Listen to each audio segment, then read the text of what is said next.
The emergency beacon screamed across 17 frequencies simultaneously, and I knew we were dead. My name is Krell Vanthos, and I serve as the communications officer aboard the Galactic Council patrol vessel Mercy's Edge. For the past 6 cycles, my job has been monumentally boring: monitor subspace chatter, file reports, avoid the terrible protein paste they serve in the mess hall. Today, however, boring died a spectacular death. What in the void is that? Captain Morlax's tentacles twitched nervously, a sure sign she was about to make someone's day significantly worse, usually mine. I checked the readings again, hoping my translator was malfunctioning. It was not. The captain. It appears to be a distress signal. Origin point is Sector 749. 749? Her voice dropped 3 octaves. That is quarantine space. Nothing broadcasts from quarantine space. She was right, of course. Sector 749 was where humanity used to live, back before they went silent 300 years ago. The entire region had been cordoned off by council decree. Nobody went in. Nobody came out. Most species had forgotten humans even existed. I certainly wished I could forget them now. The signal intensified, and my console erupted with data streams. Captain, I am picking up multiple transmissions. They are not automated. Someone is actively broadcasting. Can you translate? My claws danced across the interface. The language matrices spun through 12,000 known dialects before finally locking on to something ancient, pre-silence era human standard. Yes, Captain. The message reads, to any vessel receiving this transmission, we require immediate assistance. Our mining colony on Viridian 3 is under attack. Hostile forces unknown. Please respond. Morlax's skin shifted to a pale green, her species equivalent of going white as a sheet. Mining colony. Humans do not have mining colonies anymore. They have nothing. They went extinct. Apparently not, Captain. The bridge fell silent, except for the rhythmic beeping of various instruments. Everyone was thinking the same thing. 3 centuries ago, humanity had been a minor spacefaring civilization, 20 billion strong, 47 colony worlds. Nothing impressive by council standards, but respectable enough. Then came the incident. Nobody talked about the incident much these days. The official record stated that humans had encountered a hostile artificial intelligence of their own creation, and the subsequent war had resulted in total civilization collapse. Every human world went dark within a span of 8 months. No distress calls, no evacuation attempts, just silence. The council had sent investigation teams.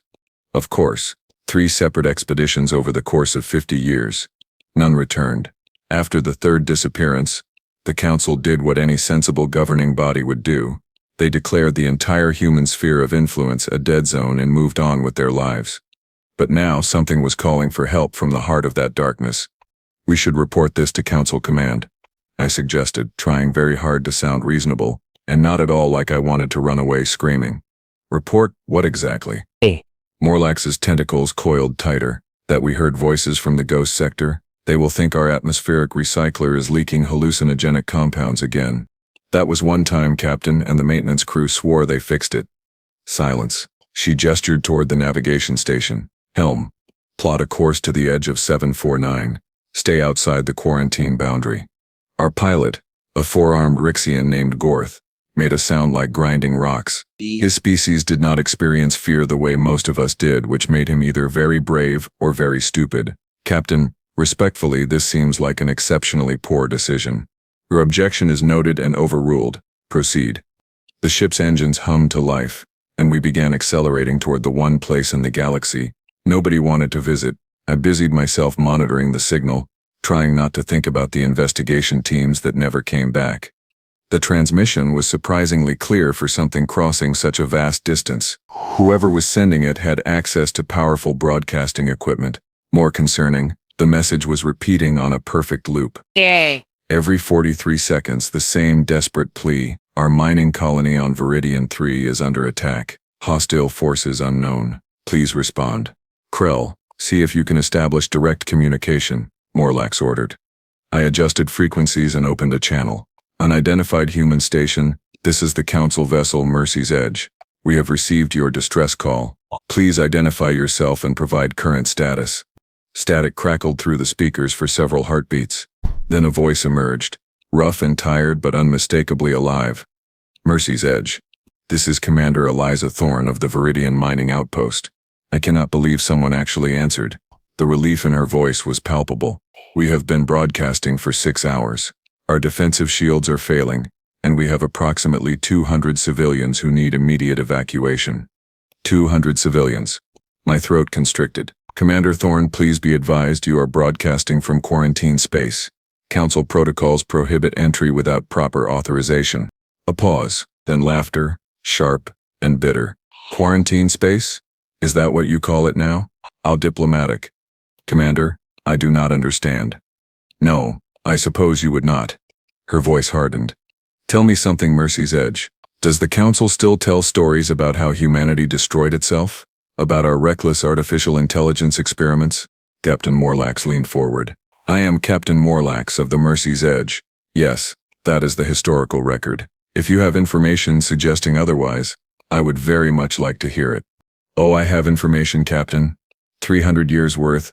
Thorne's transmission crackled with interference. But first, I need you to understand something. We did not go silent by choice. We were attacked.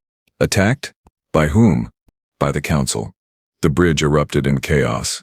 Every officer talking at once. Tentacles and appendages gesturing wildly. I felt my stomach drop somewhere into my boots. That is impossible. Morlax said firmly. The Council has strict non-interference protocols. We would never attack a developing civilization without cause. Without cause? Thorne laughed again. That same bitter sound. We had plenty of cause, apparently. We discovered something we were not supposed to find. Something about the Council's true nature. So you sent your machines to silence us. Commander, you are making serious accusations. I am telling you the truth, Captain. But we can debate Council war crimes later. Right now, I have civilians dying. Are you going to help us, or not? Morlax looked at me. I looked at Gorth. Gorth looked at the ceiling, which was his way of expressing profound discomfort with the situation. Describe your attackers, Commander, the captain said carefully. Wide autonomous drones. Approximately 30 meters long, heavily armored, equipped with plasma weapons. They appeared in orbit 4 days ago, and began systematic bombardment of our settlements. We managed to evacuate most personnel to this facility, but our shields will not hold much longer. Autonomous drones. My blood turned to ice. The investigation teams 300 years ago had reported similar vessels before they went silent. Captain, I said quietly. If what she is saying is true, if the Council was somehow involved in humanity's disappearance, and we help these humans, we will be committing treason. And if we do not help them, we will be complicit in genocide. Old Morlax's skin shifted through several colors rapidly, settling on determined red. Holm, take us into 749, maximum speed. Captain, I protested. We do not have authorization. Then I will face the consequences. Set course for Viridian 3. The ship lurched forward, and alarms began blaring as we crossed the quarantine boundary. My console lit up with warning messages, each one screaming about protocol violations and Council regulations. I silenced them all. Commander Thorne, Morlax said, we are en route to your position. Estimated arrival time is 4 hours. Can your shields hold that long? Unknown, but we will do our best. And Captain, thank you. You have no idea what this means. Perhaps you can explain it when we arrive. Mercy's Edge out. The channel closed and we were left with the sound of our engines straining against subspace. 4 hours to reach Viridian 3, 4 hours to decide if we were heroes or traitors. I ran diagnostics on the long-range sensors, hoping for some clue about what we were flying into. What I found made my scales stand on end. Captain, I am detecting massive energy signatures throughout the system. Dozens of vessels, all running dark. They appear to be maintaining a blockade around the inner planets. Can you identify their configuration?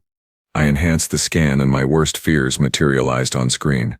Captain, those are Council suppression drones, military grade, the same type that was declared obsolete and decommissioned 200 years ago. Decommissioned, Morlax repeated slowly, or simply hidden away for special purposes. The implications hung in the air like toxic gas. If the Council had secretly maintained a fleet of combat drones, and if those drones were currently blockading human space, then Commander Thorne's accusations suddenly seemed far less impossible. There is more, Captain. I pulled up historical data files comparing old records with current sensor readings. I am detecting power signatures from multiple planetary surfaces. Hotter, 37 worlds, showing active settlements. Captain, the humans are not extinct. They never were. They have been trapped here, isolated and under siege for 3 centuries. Gorth made that grinding rock sound again. This is officially the worst day of my career. Agreed, Morlax said. Oh, but we are committed now. Krell, see if you can contact any other human settlements. I want to know what we are dealing with. I adjusted frequencies and began broadcasting on all known human channels. Within minutes, responses flooded in. Dozens of colonies, hidden installations, even a few ship signatures. All human, all very much alive.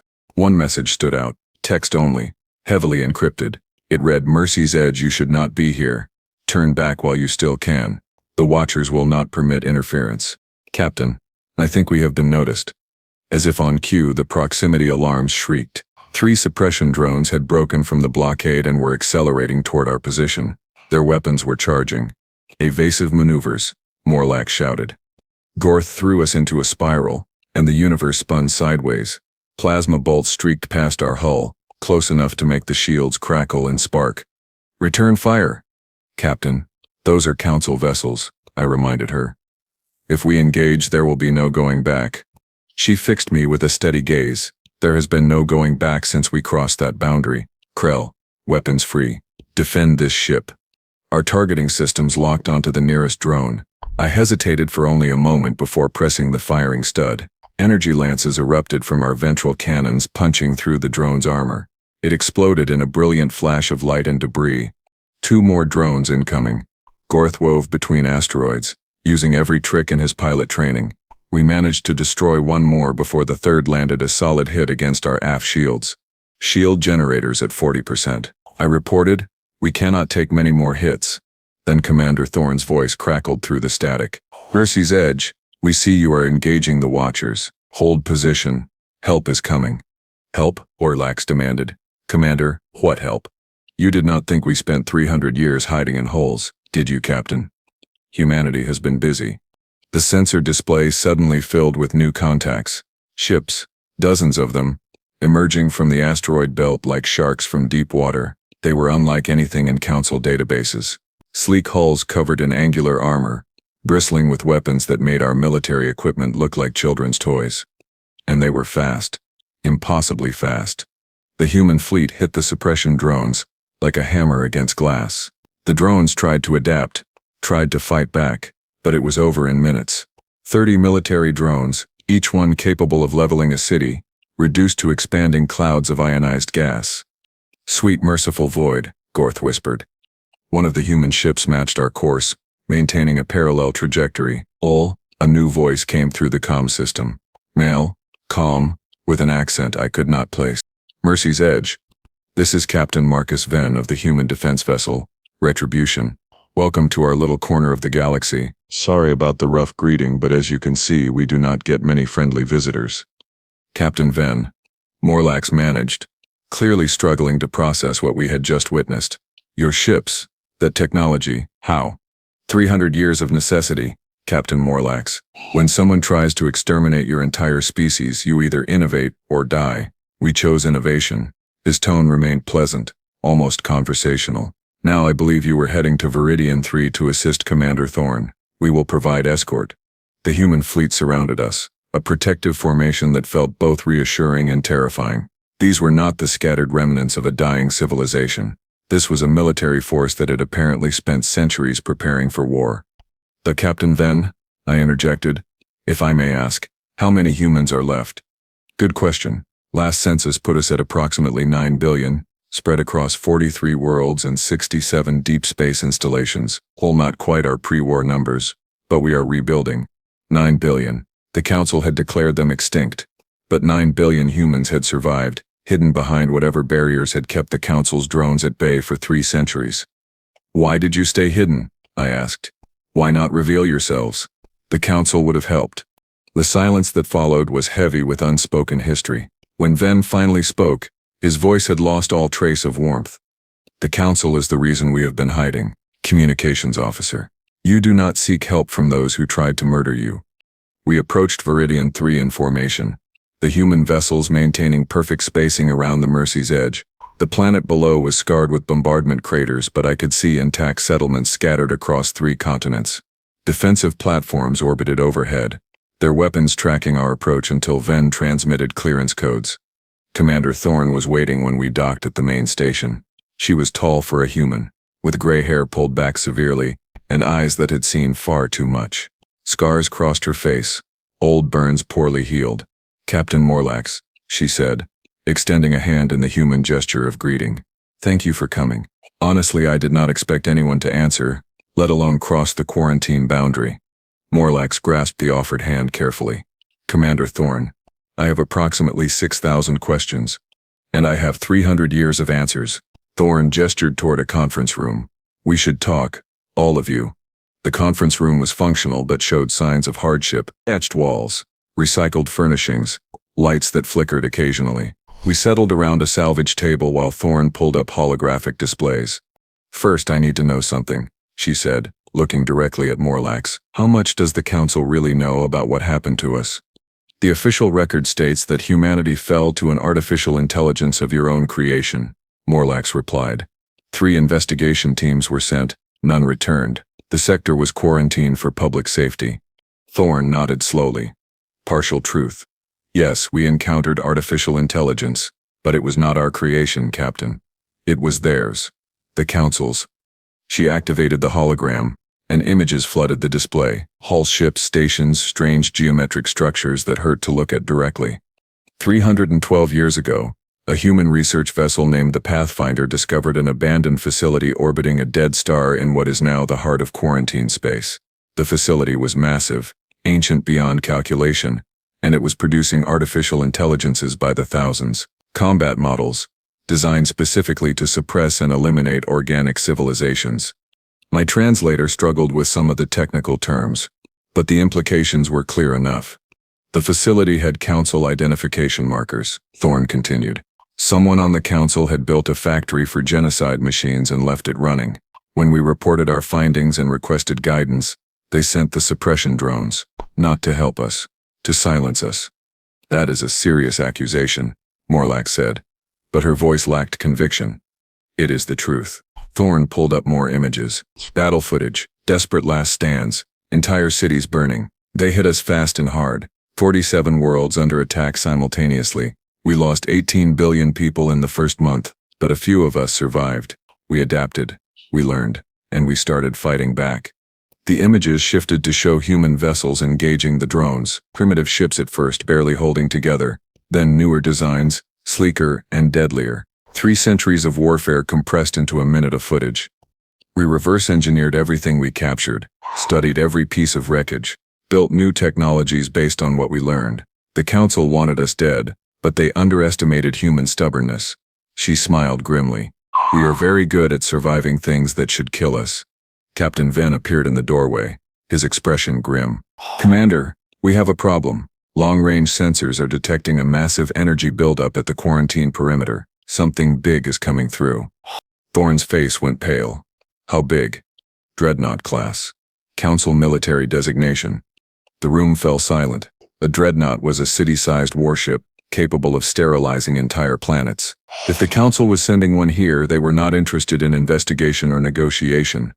They were coming to finish what they started 300 years ago. And we had just painted ourselves as targets by helping the very people they wanted to erase. "Well," I said, my voice cracking slightly, "this is definitely no longer boring." The Dreadnought emerged from hyperspace like a metal mountain tearing through reality itself. I watched on the tactical display as the massive vessel materialized at the quarantine boundary, its hull stretching nearly 8 kilometers from bow to stern. Weapon ports dotted its surface like the eyes of some ancient predator, each one capable of reducing our ship to its component atoms. "That is the eternal judgment," Captain Ven said quietly, his knuckles white as he gripped the edge of the display table. "Council First Fleet flagship." I recognized the energy signature from historical records. "Historical records?" I asked, not sure I wanted to hear the answer.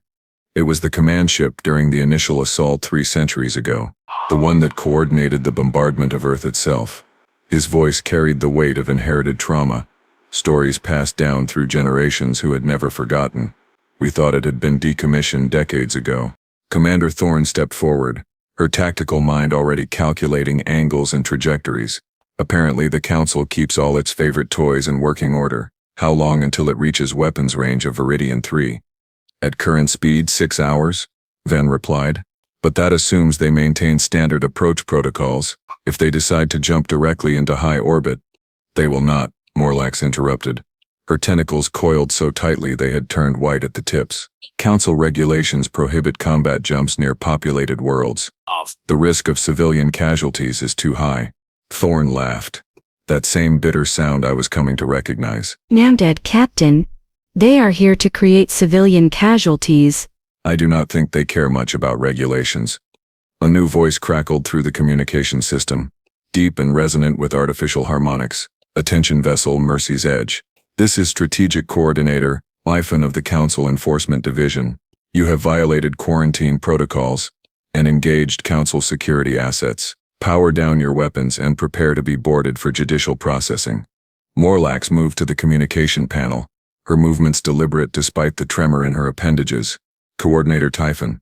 This is Captain Morlax. I am transmitting Emergency Defense Authorization Code 774. We responded to a distress call from civilian populations under attack. Council law requires rendering aid to species in crisis regardless of territorial restrictions. Your authorization codes are invalid in quarantine space, Captain. Furthermore, the entities you are defending are not recognized as a protected species under current Council classifications. I felt my jaw drop.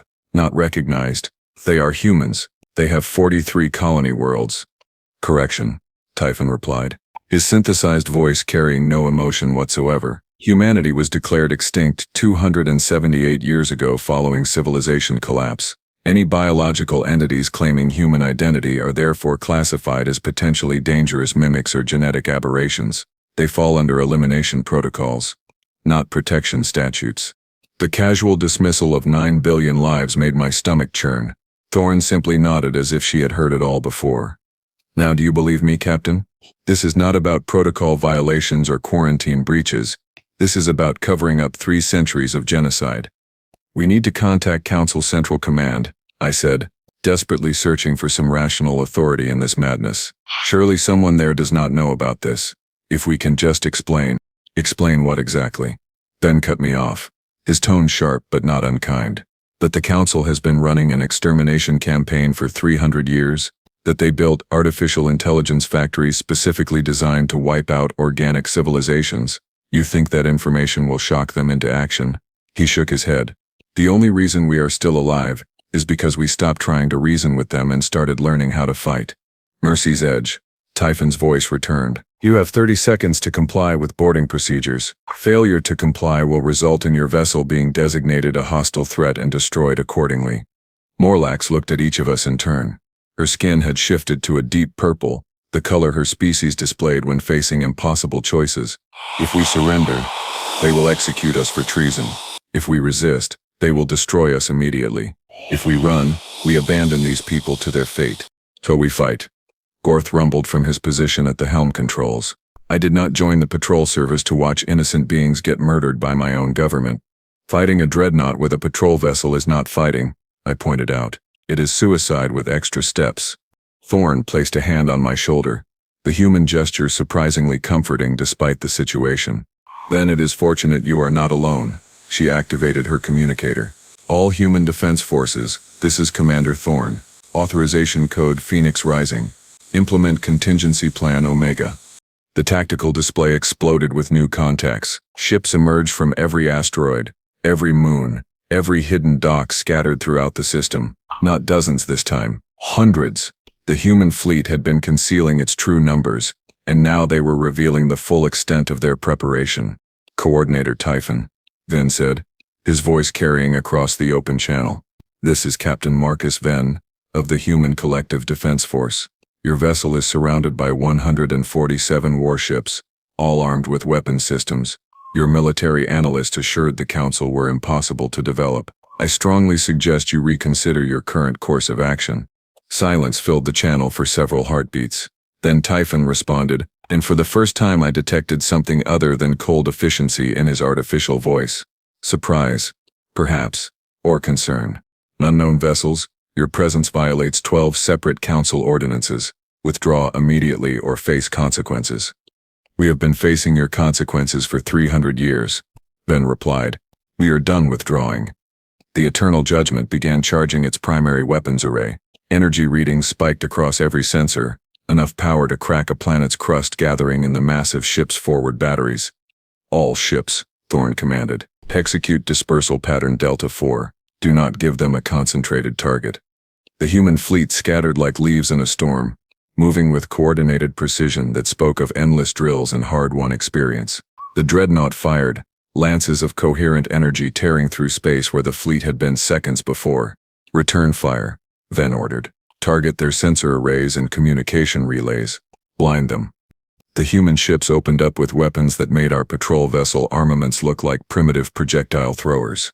Particle beams, plasma torpedoes, and strange warping effects that seemed to fold space itself around their targets. The Eternal Judgment's shields flared brilliant blue as they absorbed the incoming fire, but cracks were already forming. Impossible, I breathed. Those shields should withstand anything short of a supernova. 300 years, Krell, Thorn reminded me. We have had a lot of time to figure out how to kill these things. The Dreadnought was not defenseless. Point defense systems came online, filling space with enough ordnance to evaporate smaller vessels. Two human ships disappeared in brilliant fireballs. Then 3 more. But for every ship they destroyed, 10 more pressed the attack.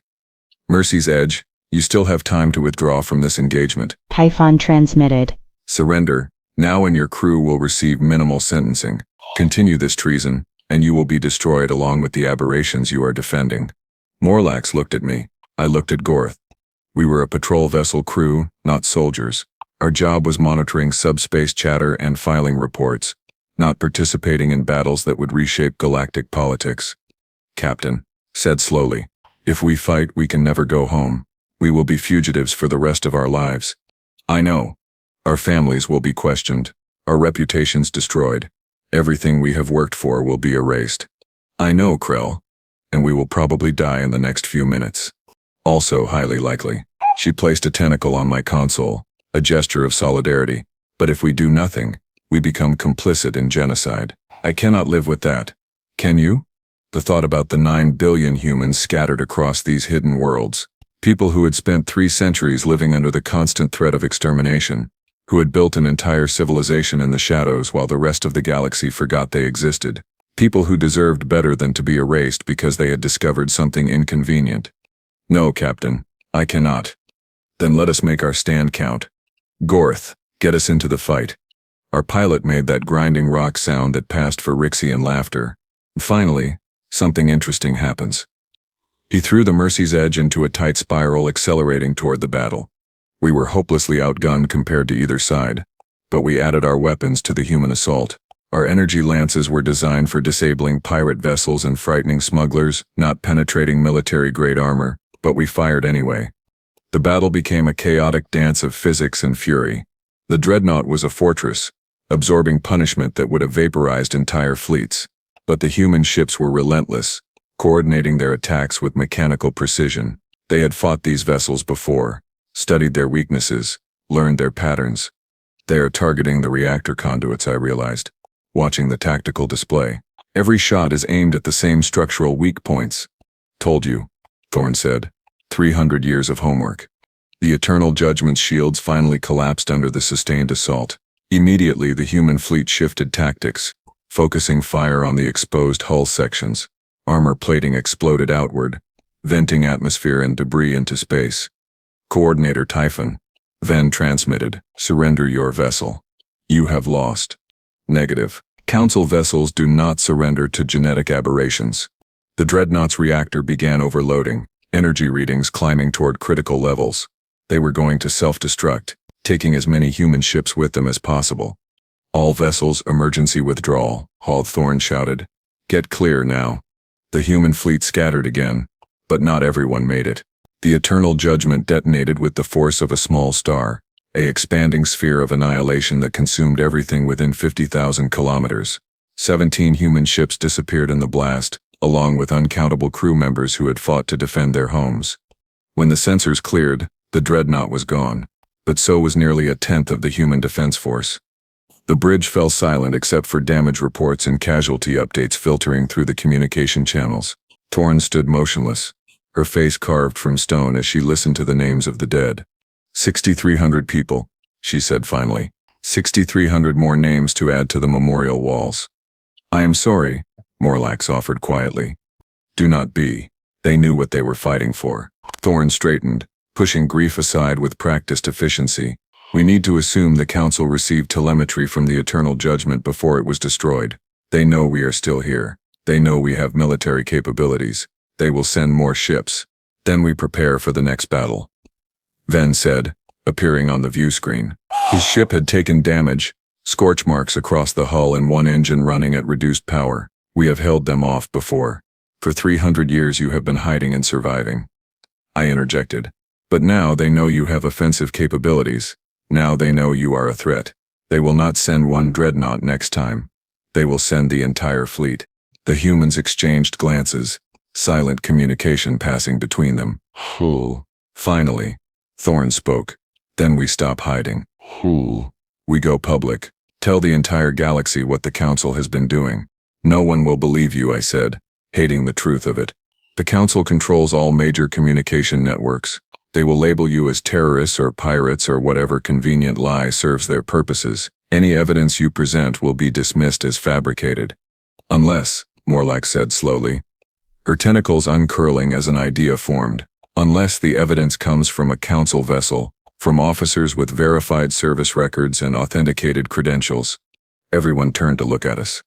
You want us to testify? I asked. I want you to broadcast the truth, Morlax replied. The Mercy's Edge has full diplomatic communication access.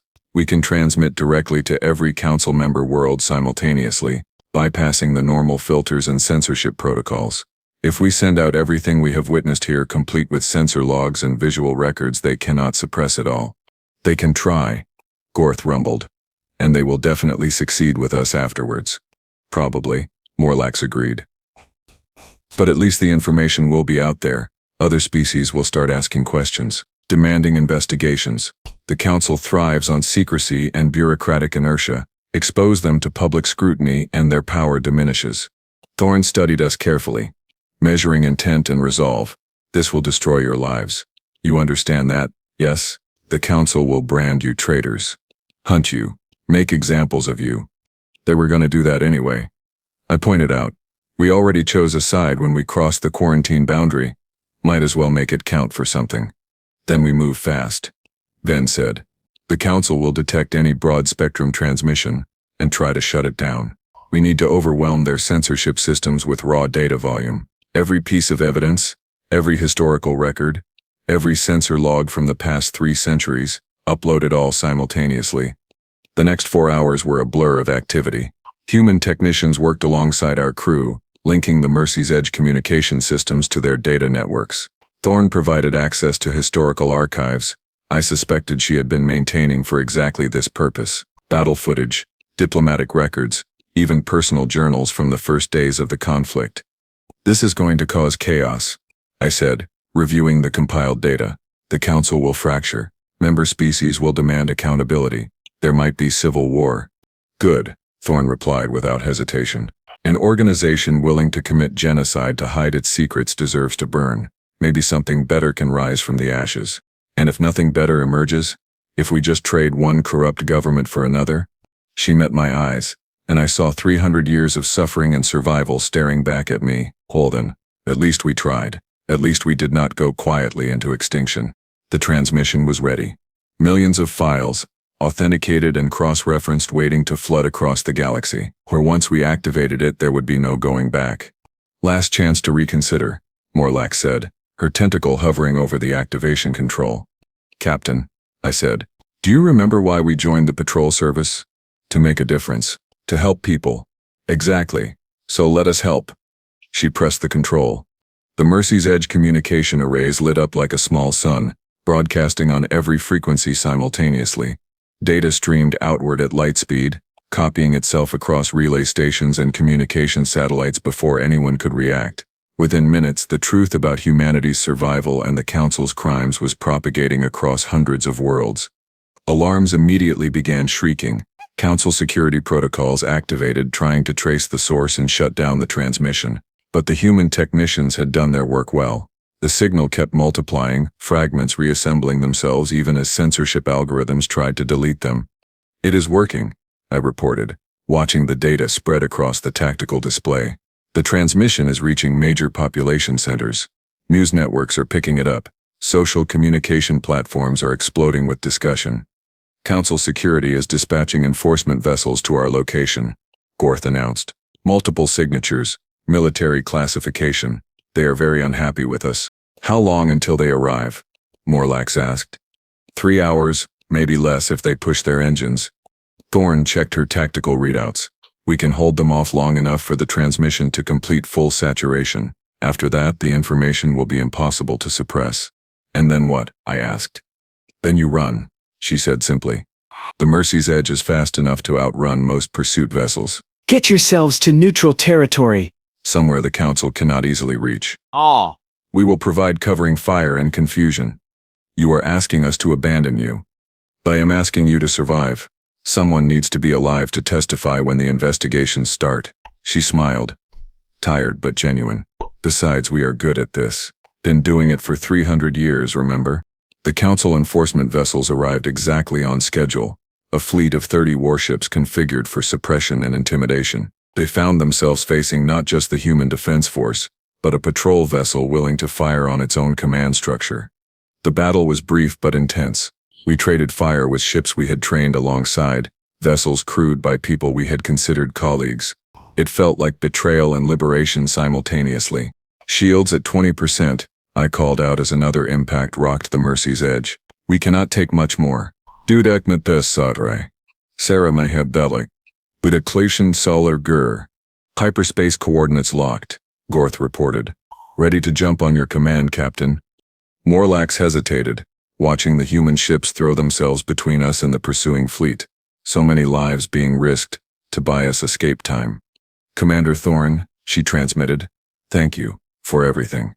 Thank you, Captain, all for answering when you did not have to. Halfer, fighting when it was easier to run. Halfer, proving that not everyone in the galaxy has forgotten what decency looks like." Thorn's image flickered on the screen, smoke and sparks visible in the background. "Now get out of here. Tell our story. Make sure they remember." "We will, I promise." "Then go. Jump now, before they can lock tractor beams." Gorth did not wait for confirmation. The Mercy's Edge vanished into hyperspace, leaving behind the quarantine zone, the battle, and everything we had known about our lives and our government. We emerged 3 systems away, in unclaimed space far from Council patrol routes. Damage reports scrolled across my console. Shields damaged, engines running at 70%, life support functioning but strained. We were alive but barely. "What do we do now?" I asked. The reality of our situation finally settling in. We were fugitives, traitors to some, heroes to others, but homeless regardless. Morlax stared at the starfield beyond the viewport, her expression unreadable. "Now we head to the outer territories. Find sympathetic ears. Start building alliances with species that have their own reasons to distrust the Council." She turned to face us, and I saw determination in her eyes. "We started something today. A truth that cannot be unspoken. The Council will fight to maintain control, but questions have been raised, doubts have been planted. And humanity?" Gorth asked.